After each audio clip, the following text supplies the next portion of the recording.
বিসিবির ভেতরে কি চলছে? অবশেষে কি মুখ খুললেন তামিম ইকবাল? স্টেডিয়ামের টয়লেট ইস্যুতে তার বিস্ফোরণ মন্তব্য এখন নতুন বিতর্কের জন্ম দিয়েছে। মিরপুরে শেরেবাংলা জাতীয় ক্রিকেট স্টেডিয়াম ঘুরে এসে তামিম যা বললেন তা শুধু অব্যবস্থাপনা নয়, বরং সরাসরি দুর্নীতির ইঙ্গিত। বিসিবি যেখানে পরিচ্ছন্ন কর্মীদের জন্য 650 টাকা বরাদ্দ দেয়, সেখানে নারী কর্মীরা পাচ্ছেন মাত্র 300 থেকে 400 টাকা। প্রশ্নটা স্পষ্ট, বাকি টাকা কার পকেটে?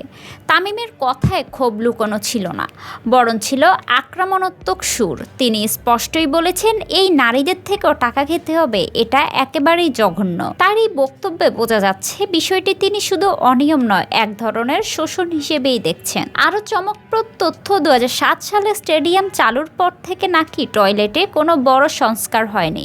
আন্তর্জাতিক ম্যাচের ভেন্যু হয়েও যদি এমন অবস্থা থাকে, তাহলে প্রশ্ন উঠতেই পারে, বছরের পর বছর দায়িত্বে থাকা কর্তৃপক্ষ কি করেছিল? ঘটনাকে আরও বিতর্ককর করে তোলে এক বিদেশি দর্শনার্থীর অভিযোগ। ফিনল্যান্ড থেকে আসা এক নারী সরাসরি তামিমকে ওয়াশরুম ঠিক করার অনুরোধ জানান। আন্তর্জাতিক অঙ্গনে দেশের ইমেজের জন্য কতটা লজ্জাজনক তা বলার অপেক্ষা রাখে না। তবে এখানেই থেমে থাকেনি তামিম। সংশ্লিষ্ট কোম্পানিকে কার্যত আল্টিমেটাম দিয়েছিলেন, নারী কর্মীদের সামনে এনে অন্তত 500 টাকা দিতে হবে, না হলে চুক্তি বাতিল তো হবেই, সঙ্গে ব্ল্যাকলিস্ট করারও হুমকি।